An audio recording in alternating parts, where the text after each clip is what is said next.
Hey everyone, my name is Chris Lambert, and on this channel we talk Kanye West. And today we're talking Kanye and coronavirus. So Kim just did this interview with Grazia, Grazia magazine, and Kim Kardashian West, the after show. In a world exclusive, Kim Kardashian West talks to Grazia about life post the reality series that made her the most famous woman in the world. You can see she got the cover, but the article starts off with Los Angeles, mid-March. Early into the pandemic, when the Kardashian West household in the hidden hills of Los Angeles was hit by coronavirus. So we start like in media res in a point of high tension. And this is really the only time in the article that the article kind of discusses Kanye and that Kim discusses Kanye.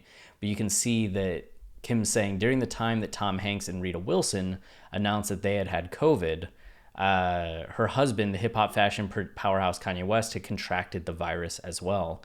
Kanye had it way at the beginning when nobody really knew what was going on, she says.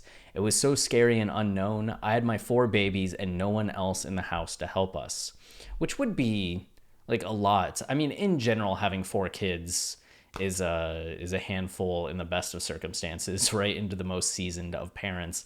But I think for Kim and Kanye, with how much they're like kind of doing with all the businesses that they have and reliant as they usually are on staff to probably help with a lot of things, to have everybody out of the house, left again to your own devices, which is kind of like in some ways like welcome to the rest of our lives, right?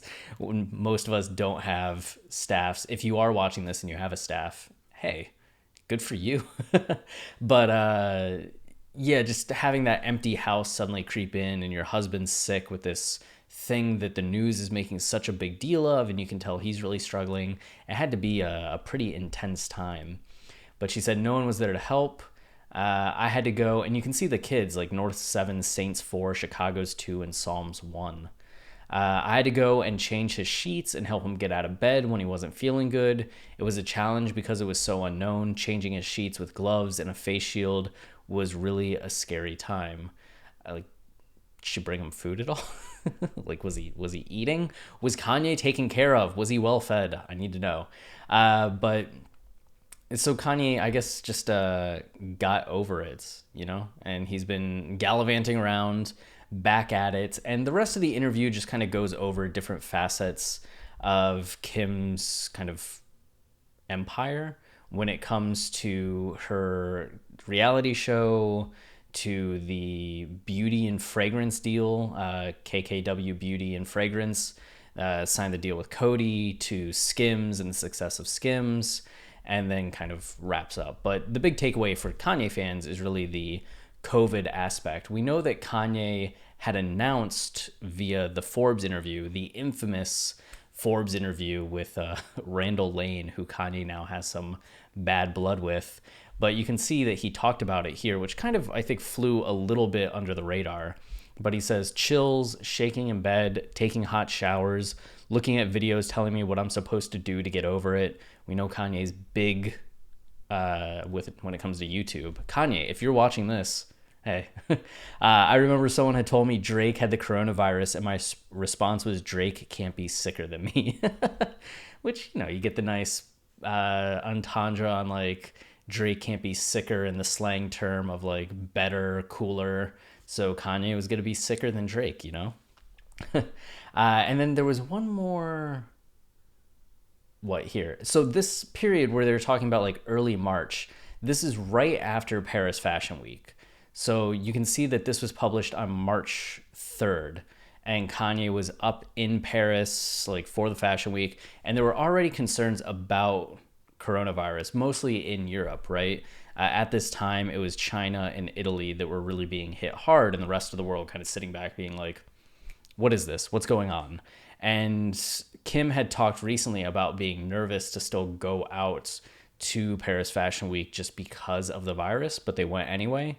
And it seemed that things went off without a hitch. I don't remember hearing much about people becoming infected after this.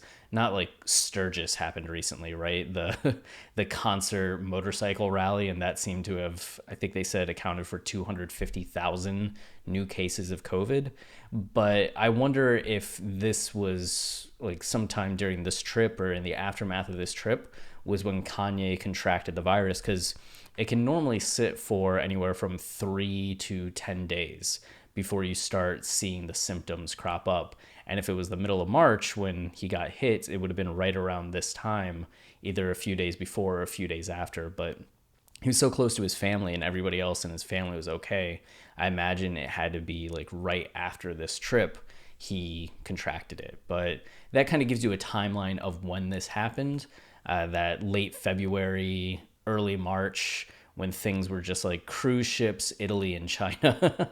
And yeah, that's the Kanye coronavirus updates. He seems to be happy and healthy at this point, gallivanting all around, but it's good to see our guy make it through, unscathed. And that's it. If you're enjoying the channel and you want to support us, the easiest way is liking, subscribing, or commenting, as all three of those things tell YouTube this is a channel people enjoy, and then they show more people. We're also on a march to try to get to 10,000 subscribers before the end of the year, so every subscription helps us get closer to that goal. Currently just 1,200 away, which is exciting. And then also the thing that we're most well known for is our lyrical analysis podcast, Watching the Throne. And there's a free version or free episodes. We're releasing new episodes on the College Dropout every Tuesday. You can see that the spaceship episode just came out. And then we have our Patreon, which is the whole catalog of albums that we've covered up to this point. And we're going back through the discography a second time. So late registration episodes are coming out currently right now twice a week if you want to be ahead of the curve. These won't reach the free public feed for another 3 to 6 months. So if you want to listen to this, as well as all the College Dropout episodes and Jesus is King, Yay, and Kids See Ghosts, Patreon's the way to do it. Just $5, and every dollar really helps. But I'll be back with more Kanye videos very soon. And until then, stay wavy and keep it loopy. Cheers.